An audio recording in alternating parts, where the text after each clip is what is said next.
It's a great pleasure to be here at Europe's biggest motorcycle event to show all our new models. So here it is, the brand new CB750 Hornet. For 2023, both the Forza 125 and 350 will benefit from a style refresh to bring them closer to the lines of the top-of-the-range 750. For riders looking for custom cool with Honda build quality, the CMX 1100T Rebel is the perfect option. It's a bike that borrows from the past, but will surely make its presence felt in the future.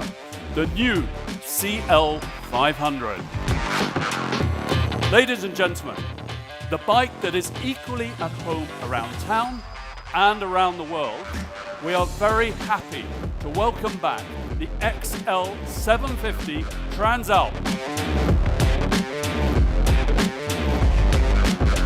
We have one final model to show.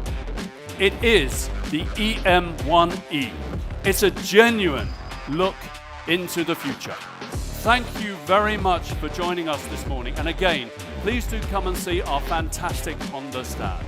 Thank you and enjoy your time here at EICMA.